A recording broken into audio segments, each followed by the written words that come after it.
Lalu apabila kita perhatikan, babon yang dimiliki oleh Raharjo itu ditandatangani oleh Arif Nadadiningrat.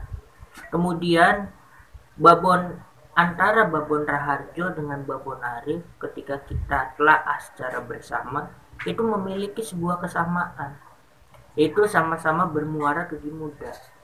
Jadi ketika Raharjo atau beberapa pihaknya mengatakan bahwa Raharjo merupakan keturunan dari Sultan Sepuh 11, lalu apakah Raharjo masih kaitan dengan Zuriat Sunan Gunung Jati?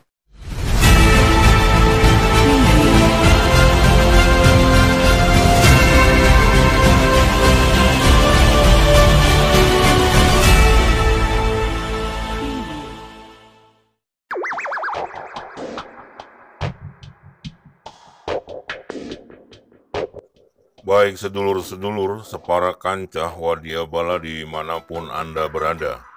Sekretaris Santana Kesultanan Cirebon, Raden Hamjaiyah menolak keras jumenengan yang dilakukan oleh kubu Raharjo Jali pada Rabu 18 Agustus 2021 kemarin. Hamjaiyah menilai Raharjo Jali secara keturunan merupakan keturunan dari Gimuda atau Sultan Sepuh ke-6. Ini berdasarkan informasi dari sejarawan Cirebon, almarhum Dr. Rafan Syafari Hashim.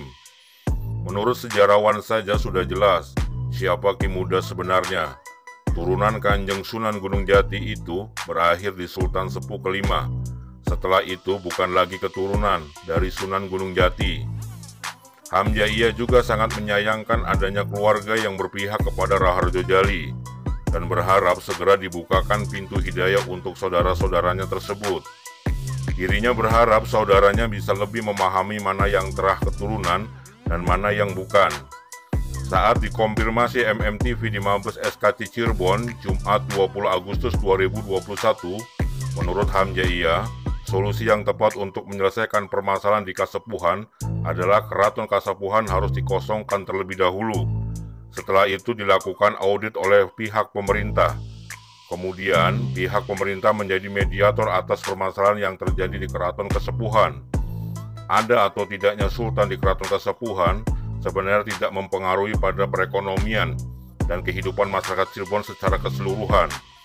Hamjaiyah juga mengaku prosesi jumenengan yang dilakukan di Rumah Kulon dianggap sudah keluar dari pepakem, karena sejatinya jumenengan sultan itu dilakukan di salah satu bangsal di dalam keraton, yaitu bangsal Prabayaksa, seperti yang dilakukan oleh sultan-sultan sebelumnya. Kalau yang saya lihat itu kayak acara pernikahan di mana rumah pribadi disetting sedemikian rupa seolah-olah tempat jumenengan, dan ini jelas tidak sah karena tatanannya saja tidak dilaksanakan. Dan kemudian mengenai jumenengan yang dilakukan beberapa waktu lalu, bagi pandangan saya sebagai seorang santana, sebagai seorang keluarga Keraton Kasepuhan Cirebon, ini di luar pepakem daripada adat tradisi yang ada di Kesultanan Cirebon. Pertama, seorang polmak tidak bisa mengangkatkan dirinya menjadi seorang sultan. Polmak ini kalau zaman sekarang itu kita sebut sebagai pejabat sementara, PLT ataupun PJS. Jadi tidak serta-merta polmak itu bisa memproklamirkan diri ataupun mengajukan dirinya sebagai seorang sultan. Baik sedulur-sedulur separa kancah Wadiabala dimanapun Anda berada, demikianlah informasi yang bisa saya sampaikan. Saya Toto Diharto dari MMTV melaporkan.